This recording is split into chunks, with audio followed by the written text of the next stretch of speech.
আসছি পরের খবরে। গ্রেফতার হাসনাবাদের আমলানি পঞ্চায়েতের তৃণমূল সদস্য আবাসে তোলাবাজির অভিযোগে গ্রেফতার তৃণমূল পঞ্চায়েত মেম্বার সঞ্চিতা ঋষি ঘোষ। সঞ্চিতাকে গ্রেফতার করে হাসনাবাদ থানার পুলিশ। আবাসে তোলাবাজির অভিযোগে গ্রেফতার তৃণমূল পঞ্চায়েত মেম্বার সঞ্চিতা ঋষি ঘোষ। হাসনাবাদ থানার পুলিশের হাতে গ্রেফতার।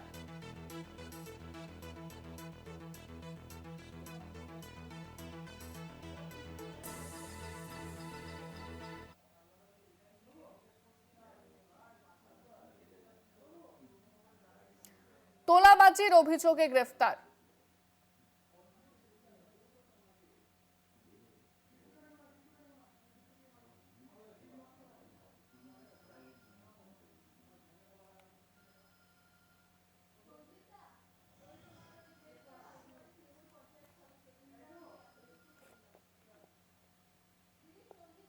ফোনে রয়েছেন প্রতিনিধি সঞ্জিত চক্রবর্তী। সঞ্জিত, গ্রেফতার করা হয়েছে তোলাবাজির অভিযোগে, কি অভিযোগ সামনে আসছে এবং কি প্রতিক্রিয়া?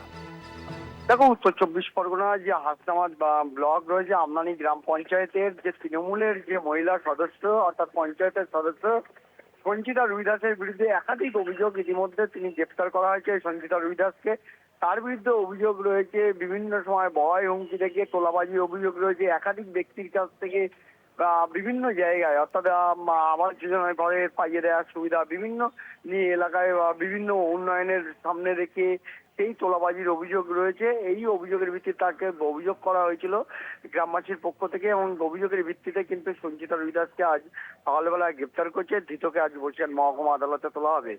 তৃণমূলের মেম্বারের সক্রিয় ভূমিকা ছিল, যেটা অভিযোগ করছেন যে এলাকায় বিভিন্ন সময় তারা দুর্নীতিকে যেমন প্রশ্রয় দিয়েছেন, অন্যদিকে তোলাবাজি রয়েছে একাধিক বিষয়, মানে একাধিক প্রকল্পের মধ্য দিয়ে তা অভিযোগের ভিত্তিতে। কিন্তু এই অভিযোগ কিন্তু তৃণমূল নেতৃত্ব অস্বীকার করেছে। তারা বলছে রাজনৈতিকভাবে চক্রান্ত করে তাকে ফাঁসানো হয়েছে, এর সঙ্গে তিনি কোনোভাবেই জড়িত না। যেহেতু একজন মহিলা সদস্য, তিনি কিভাবে তোলাবাজি করলেন এটা নিয়ে পুলিশ তদন্ত করে দেখুক, কিন্তু এটা সম্পূর্ণ মিথ্যা, ভিত্তিহীন বলে উড়িয়ে দিয়েছেন তৃণমূল কংগ্রেস।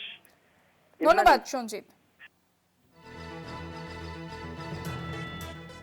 এবার গ্রেফতার হাসনাবাদের পঞ্চায়েত সদস্য তৃণমূলের আবাসে তোলাবাজির অভিযোগে গ্রেফতার করা হয়েছে।